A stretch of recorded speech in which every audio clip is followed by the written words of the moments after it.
안녕하세요. 뉴스와 사람들입니다. 지난 31일 한동훈은 수원을 찾아 이렇게 발언했지요. 우리 국민의힘이 이번 총선에서 격차 해소를 이번 총선에서 국민들께 드리고 싶은 선물로 지금 저희가 준비하고 있는데, 혹시 지금 이 철도를 지하화하는 것이 이 수원의 동서 간의 격차, 의도하지 않았지만 굉장히 교착하던 이 격차를 해소할 수 있는 문제라고 생각합니다. 자, 다음 날 2월 1일 민주당은 신도림역에서 도심철도 지하화 공약을 발표하는데, 이 자리에서 이재명 대표는 다음과 같이 발언했지요. 며칠 전에 정부 여당도 이 지하화에 관한 공약을 한 것 같습니다. 근데 제가 하나 지적하고 싶은 것은, 이 공약이라고 하는 것은 내가 어떤 권한을 갖게 되면, 권한을 우리 국민들께서 부여하면 그 권한을 활용해서 이 일을 하겠다라고 약속을 하고 그 권한을 위임받는 과정 아니겠습니까? 그래서 원래 이 집권 여당 또는 집권 세력은 약속에 익숙하지 않고 실천에 익숙해야 합니다. 그냥 하면 되지 않습니까? 이미 권한을 가지고 있는데. 야당은 권한이 없기 때문에 권한이 부여되면 이 일을 하겠다라고 하는 것입니다. 그래서 집권 세력은 이미 가진 권한으로 사업을 추진하고, 또 야당이 혹시 반대하거나 다른 입장일 경우에는 설득해서 함께 가도록 노력하는 게 이 정상적인 정치의 모습입니다. 근데 요즘 여러분도 이렇게 보시면 알겠지만, 여당이 야당 흠을 잡거나 흉을 보거나 헐뜯거나 이러면서 계속 갈등을 조장하고 자꾸 뭐 이런저런 약속을 합니다. 근데 그 약속들을 자세히 들여다보면 새롭게 권한을 부여받지 않아도 현재 있는 권한으로 얼마든지 마음만 먹으면 할 수 있는 일들입니다. 지금 철도 지하화, 역사 지하화와 관련해서도 약속을 할 게 아니라 정부 여당은 실천을 하면 됩니다. 곧바로 야당과 협의를 시작하고, 우리는 반대하지 않으니까, 우리가 추진하던 사업이니까, 그래서 정책을 만들고 필요하면 전문 용역을 지금 즉시 결정하고 시행하면 되지 않습니까? 그래서 국민들을 상대로 국민들의 삶에 필요한 어떤 조건을 만들어낼 때는 정부 여당은 내가 이렇게 했습니다, 이렇게 하고 있습니다 라고 말하고, 이렇게 하려고 하는데 이게 부족해서 그러니 이걸 도와주십시오, 이렇게 말해야 되는 거 아니겠습니까? 너무 딱딱한가요? 너무 상식적인 얘기인데, 최근에 자꾸 이런 일들이 반복돼서 그런 말씀을 드린 겁니다. 이미 권력을 가지고 있고, 또 지난 대선 때 약속했던 것들이 있고, 또 일상적으로 정책적으로 야당도 요구하고 국민도 요구하고, 또 본인들도 동의하면 선거에 이기면 하겠다 하지 말고 지금 하십시오. 지금 저희도 곧바로 협조하겠습니다. 여기 많은 의원님들 계신데 곧바로 하면 되지 않습니까? 네. 이번 1월 달에 우리가 법률도 하나 통과시켰던 것 같아요. 네.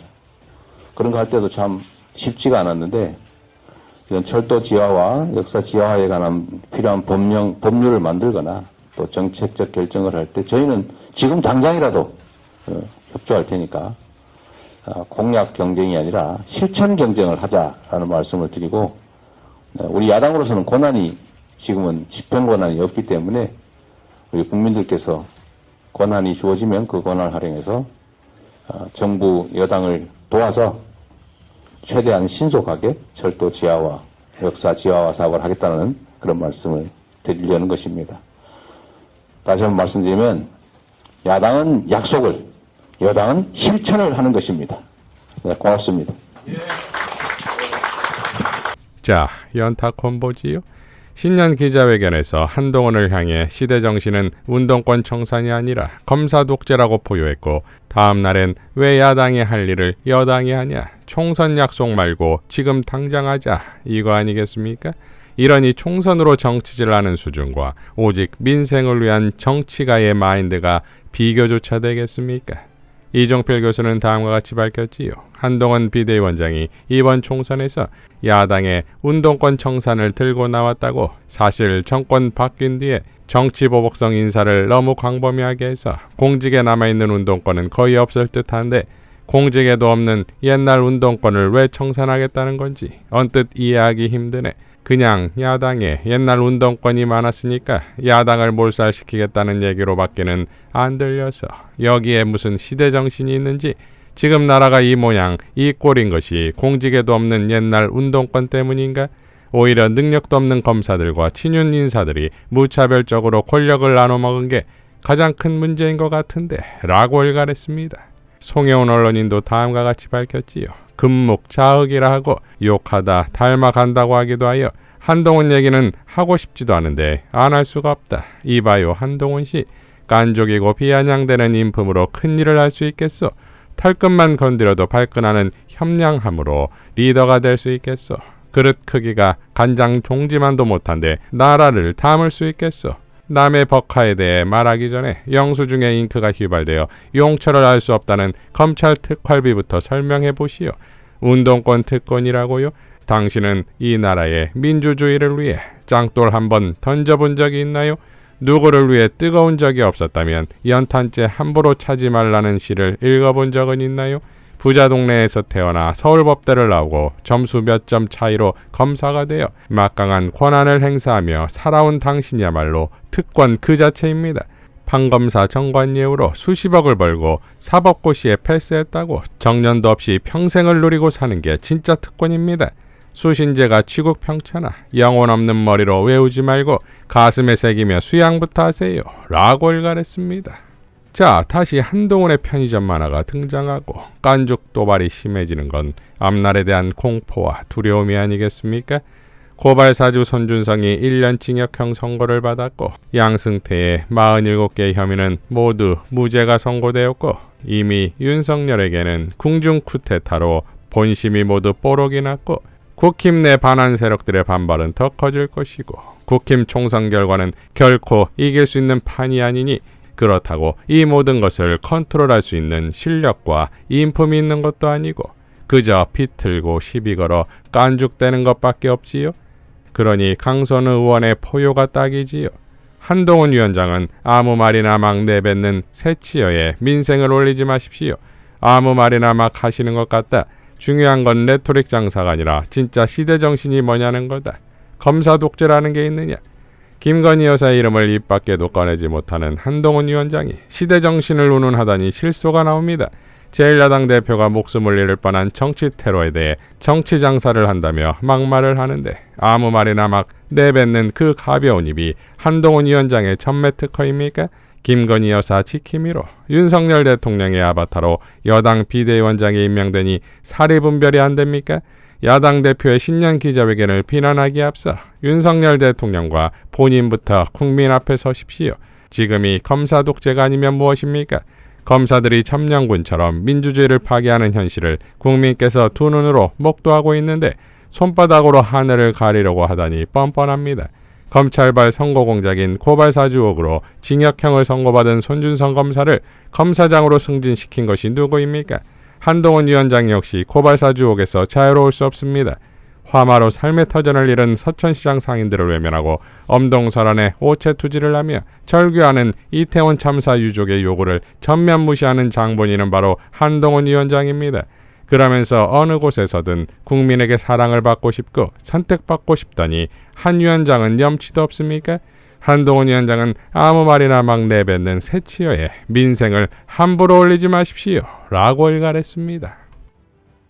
서민민생대책위원회라는 데서 최재형 목사를 검찰에 고발했는데 그 혐의가 주거침입이라는 점에서 또 한편의 코미디가 나왔습니다. 상식적으로 주거침입을 했다면 대통령실 경호처는 셔터 내려야지요.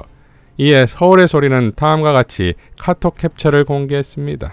자, 이 카톡이 아니더라도 이미 폭로된 영상을 본 사람 중 주거침입이라고 생각하는 사람이 있겠습니까?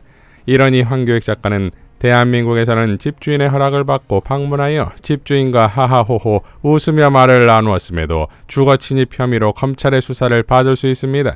검찰공화국이니까 주거 침입에 대한 검찰의 입장이 이러면 이런 겁니다. 국민이 조심할 수밖에 없습니다. 국민의 안전한 생활을 도모하기 위해 검찰청 대문에다 본 건물을 출입 시에는 검찰로부터 출입 허가를 받았다 해도 주거 침입으로 처벌받을 수 있습니다라는 안내문을 붙여야 합니다. 라고 밝혔습니다. 자, 이러니 이 수사가 직권남용 가능성이 있다는 현직 검사의 말이 나오는 거 아니겠습니까? 천재 검사 진혜원 검사는 다음과 같이 밝혔지요. 디올 가방을 전달한 미국인 목사님을 주거 침입죄로 수사하기로 했다는 보도에 관한 글들이 보입니다. 과연 세월호, 이태원, 새만금과 압수수색의 나라답게 기회주의적입니다. 선거에서 지역 감정을 일으키자는 말이 녹음되어 방송되자 당시 수사기관은 녹음한 사람들을 주거 침입죄로 입건했고 대법원에서까지 유죄가 확정되었습니다. 그러나 들어간 방법이 평화롭고 동의에 의한 것이면 주거 침입죄로 처벌할 수 없다는 취지로 4년 전에 판례가 바뀌었습니다. 모두 다 보지는 않았지만 목사님 동영상상으로는 미리 가방을 사서 간다는 문자 송수신 내역이 있고 입장에 앞서 경호원들에게 진검사를 받아 레이디백을 들고 간다는 사실이 사전에 점검되었던 것으로 보입니다.